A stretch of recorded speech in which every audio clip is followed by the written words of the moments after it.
so weise Gericht gehalten über Israel, dass andere zu ihm gekommen sind. We saw the Queen of Sheba came to him and said, I've heard about you. Wie diese Königin von Sheba, die zu ihm kam und gesagt hat, ich habe von dir gehört. I've heard about your wisdom. Ich habe von deiner Weisheit gehört. He has seen everything in life. Der hat alles gesehen im Leben. And at the end he's like, this is meaningless. Und am Ende heißt es, das ist alles sinnlos. It doesn't make sense. Das ergibt keinen Sinn. You cannot control this life. Life under the sun is like heaven. Du kannst das Leben nicht kontrollieren. Das Leben unter der Sonne ist Heaven. So that message is for us. Diese Botschaft ist für uns. That life can get repetitive, Das Leben kann so tedious, schwierig werden, anstrengend werden. it can get boring sometimes. Manchmal ist es langweilig. You just feel you don't have purpose. Und man fragt sich, was ist hier der Sinn? Someday you wake Wo up. gehe ich hin? In Africa, we say when you wake up on the left hand or on the left side of the bed, Manchmal steigt man mit dem falschen Fuß aus dem Bett morgens. your emotions are just whacked about, just everywhere. Deine Gefühle sind einfach total verstreut, verwirrt. The author of this book is saying in all these, Und der Autor des Buches sagt, all diese, know that life still has meaning.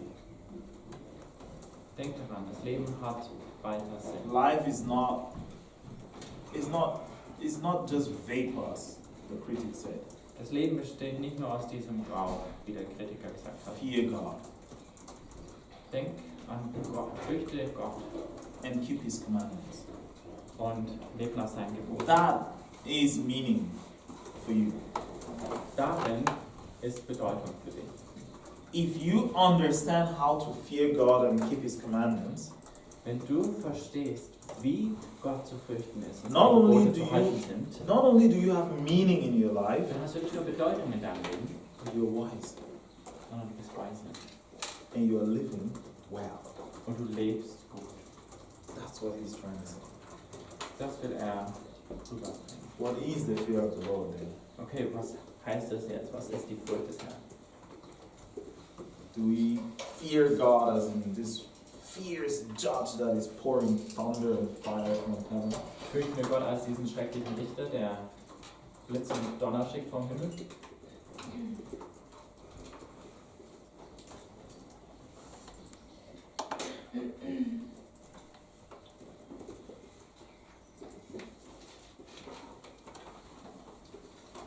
Fearing God is staying in a relationship with God. Gott fürchten ist in einer Beziehung mit Gott zu bleiben. Knowing that everything you're doing Zu wissen, dass alles, was du tust, is not under the sun, nicht nur unter der Sonne but ist, under God. sondern unter Gott. Now it makes a huge difference. Und das macht einen riesen Unterschied. The critic concluded concerning life under the sun. Der Kritiker kam zum Schluss, dass das Leben unter der Sonne, But he is saying that life under the sun here is meaningless. But the author, he pulls us a bit further to say life is not under the sun alone, it's under God. dass das Leben unter der Sonne an sich sinnlos ist. Und dann sagt der Autor, aber es geht noch weiter, denn das Leben ist nicht nur unter der Sonne, sondern das Leben ist unter So Gott. every aspect of your life is under the eyes of God. He sees it. Und jeder Aspekt deines Lebens ist unter Gottes Augen. Er sieht es. Jesus later took the book of Ecclesiastes and put it back in the eyes of the people. Jesus brought it back. Jesus hat das Buch Prediger dann im Prinzip genommen und hat es die Leute darauf gerichtet, die Aufmerksamkeit der Leute darauf gerichtet. What would it profit a man to gain the whole world and lose his soul? Wo Jesus gesagt hat, was hat ein Mensch davon, wenn er die ganze Welt gewinnt, aber seine Seele verliert? That's going back to Ecclesiastes again. Das geht zurück zu Prediger. Right? What would it profit you to gain the whole world and lose your very own life? Was bringt's dir, wenn du die ganze Welt gewinnst, aber dein eigenes Leben verlierst? This book is about how to live, In dem Buch geht es also darum, wie making sense of your life, wir leben, sodass unser Leben Sinn ergibt. I'm gonna read one Psalms that speaks a lot about Psalms chapter 8. Ich lese jetzt einen Psalm, der einiges dazu sagt. Psalm 8. It says a lot about the book. Psalms chapter 8. Das spricht total zur Botschaft in diesem Buch.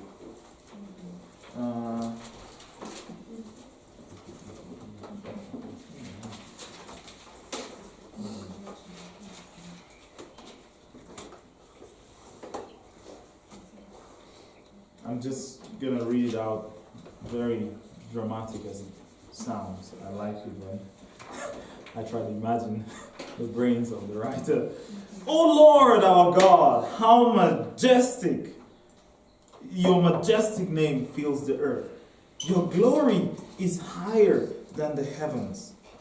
You have taught children and infants to tell of your strength, silencing your enemies and all who oppose you.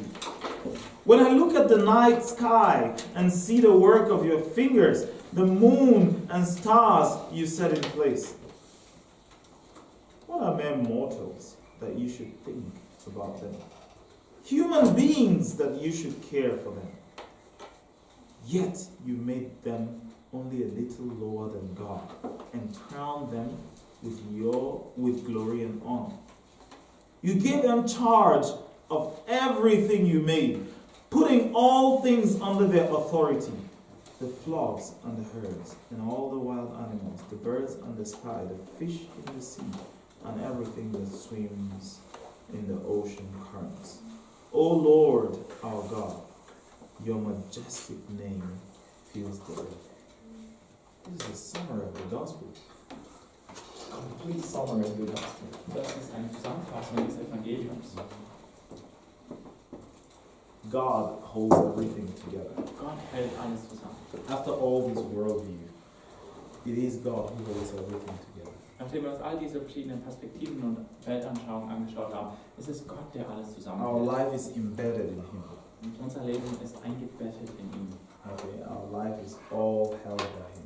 Unser Leben wird zusammengehalten durch ihn. And our life has meaning, Und unser Leben hat Bedeutung. but only in Him. Aber nur in ihm. Not in that university degree, Nicht in der not in Universitätsabschluss, that job.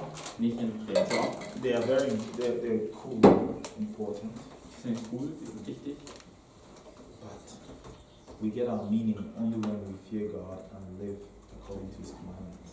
Aber unseren Sinn erhalten wir, wenn wir mit Gott leben, wenn wir ihn fürchten und nach seinen Geboten leben. God is not a fierce judge that we should fear, like as in the word fear. Also, es geht nicht darum, dass Gott ein schrecklicher Richter ist, den wir fürchten müssen, in dieser Bedeutung des Wortes fürchten. But as I said, fearing God just means that consciousness.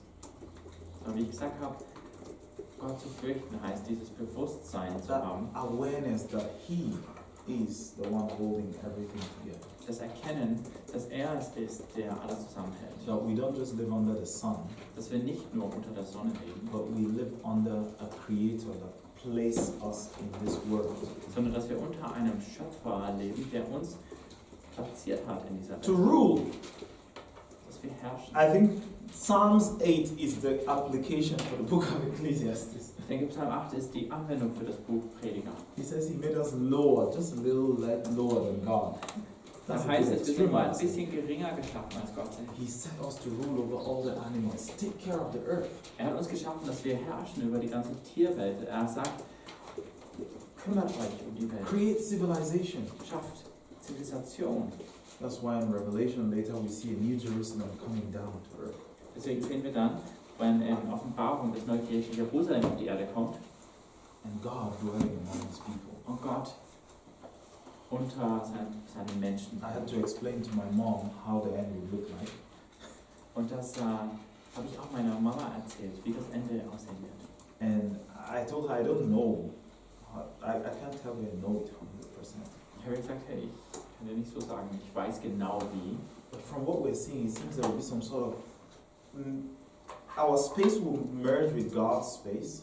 Aber von dem, was wir da lesen, es scheint so, als ob unser Raum zusammengebracht wird mit Gottes There Raum. will be some kind of renewed earth, renewed Garden of Und Eden. es eine erneuerte Erde gibt, einen erneuerten Garten Eden. But most important, God will dwell among us. Aber das Wichtigste wird sein, dass Gott direkt bei uns Where is wird. that space? Und wo ist dieser Raum? Some people say there, up somewhere. Manche Leute sagen irgendwo da oben, Some people say it's here. manche sagen hier. Some people say it's somewhere created, but kind of like this, and it's a mixture. Sonst irgendwie als Mischung, wie man Right? sich das vorstellen will. But however we want to see, that's the conclusion of this book ties with the entire message of the Bible. Und so passt der Schluss von Predigern zu der ganzen Botschaft der Bibel. That God created us for a purpose. Dass Gott uns aus einem bestimmten Sinn oder für einen bestimmten To Sinn reign geschaffen with hat. us. Dass wir mit ihm herrschen. And that's where we're headed to. Und das ist auch das Ziel, auf das wir So we have to hinleben. live with that awareness every day of our lives. I don't want to go preach right now, but every single day in every activity, fear the Lord.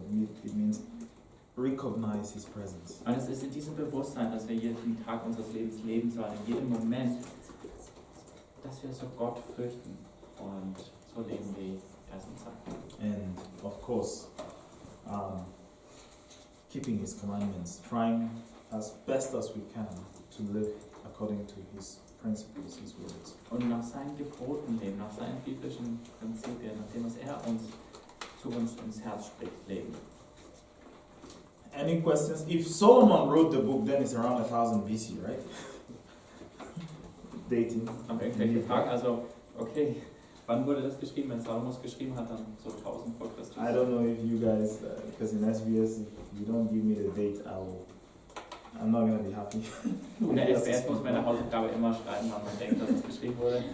So, I don't know how TBS is, but if Solomon is the one, so we're looking at around 1000 BC. Also, falls Salomo das geschrieben hat, dann vielleicht so 1000. But if it's someone else, Wenn es jemand anders war, that's hard. dann ist schwer da eine klare Antwort. Any questions about the book and the message of the book? Was that clear? Yes. How do you do it when you are in thoughts like, yeah, it's senseless to do here something and to go on this day, and yeah, when you are in this kinds of thoughts, Yes. how do you Yes. react? Yeah, when you're in that kind of mood of nothing makes sense to me, Yeah. to go which direction. In brief, I would say that happens to me even till today. Sometimes I sit and I think about that. I would say, again, it takes us back to the message of these books, that those are the times you need God even more. Oh, I was waiting for translation. No, just go for it. Okay, those are the times that you really need God even more. And of course, sometimes you try to listen, but you don't hear anything. And you're just caught up in your thoughts. There are many practical things you could do. I like to chew it with my best buddy, Papi, or my fiance. I'm like, oh man, I don't really know why I'm doing this. Or anyone around me, I'm very verbal. I just say it. Even if you're a stranger, sometimes I just talk things. You have to go and deal with it later. But I would say chew it with someone and try to get back in shape. Remember the words God has spoken to you from the past. Tie them together and look at the direction you've been headed to in the light of the entire message of the Bible. What I just shared about Revelation, our destiny, collectively as believers. And I think in there, I always find meaning. I always go back and say, hey, I have a purpose. Because this whole thing is heading somewhere. I love teaching the book of Revelation. It's one of my favorite books to teach. I love it. Because it answers questions like that. When you look at the hope that God has given us, then at no point should we feel meaningless. But to be honest, bro, we're humans. It happens that sometimes you wake up and just feel bad. Don't punish yourself. Just don't do a pity party, either whine and just stay like that and not move. But it happens. That's what I'm trying to say. Because we're humans. we hate repetition. We get bored. And when things keep repeating themselves, you start to get bored actually. And you come to those questions sometimes. And then midlife crisis when you hit, I don't know how many years old, 40 some say, I'm not there yet. 35 some say. Then you ask the question again. One day you wake up, you just see yourself with a couple kids and a wife all looking at you. You're like, what am I doing here actually? You know, those kind of stuff. Okay. Well, I think even this description of a midlife crisis, it means like you need to look for a different kind of meaning for your new life phase, a different kind of purpose, a different kind of, this is what I'm here for right now. And I think it's something to wrestle through, and like you said, not to be like, to condemn yourself for having those doubts or those questions, but it means you need to be asking those questions. You need to be looking for that purpose, for that new mission maybe that God has for you for this time in your life. Yes. And it's okay to wake up some mornings and not see it, but it's important to understand that you need it, you know, a higher purpose. Yes. Than just going through the motions, you know. Why am I coming this morning to the DBS? Well, what is God doing in the DBS? Yes. And so even something, that's part of the reason why, for example, we have you write stuff on these hands. So it's also really good to have like reminders of what am I doing here? Why am I here? What did God say? Why am I here? And getting such a new word from God for a new time. Like for after the DBS that you ask, okay God, what am I doing now? What are you saying now? And then write that down, make art, and then go with that for the next part of life. Live life with God. Let Him speak identity and purpose and meaning to you. If you want to hear more about I have a teaching that I do about calling. What is my calling? What is my job? Two different things, right? You have a calling that can never be taken away from you. God has called you for something. I can talk with you on a personal note about that you do have a calling. But also, a lot of us have calling, but we have jobs that we do, maybe to put food on the table. I find myself in this job, but it's different from my calling. And I always say, at times you can even get fired from your job because something goes wrong, but you never get fired from your calling. That's the difference. And sometimes your job is tied to your calling. You have to always ask yourself, is this my calling? Even if it's the job that pays you the salary.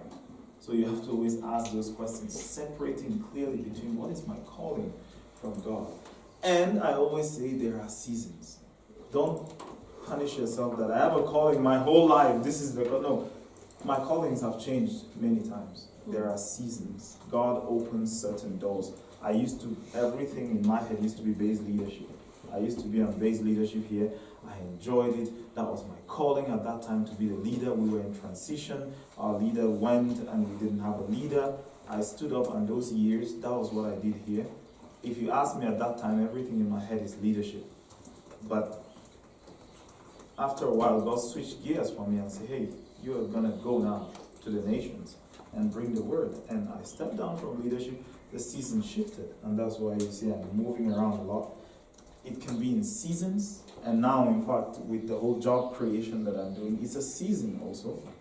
I don't know how long it's going to last. So you have to always go back to those things God has told you. But the one thing you never cease to realize is, I have a calling. God has called me. If the what you don't know, that you can wrestle with God about. Chew with a friend, pray. But you do have a calling, and that gives you purpose. Okay. Any other questions? I will be around until at least Don't run away. Until Tuesday. And then I'm coming back again after 2 weeks. Thank you so much for this overview and all the things you shared from your book, from other books, from your life. It was quite enriching and helpful also to think further, I guess. So we want to say thank you as a class, even though you were teaching for one day. Yes. That's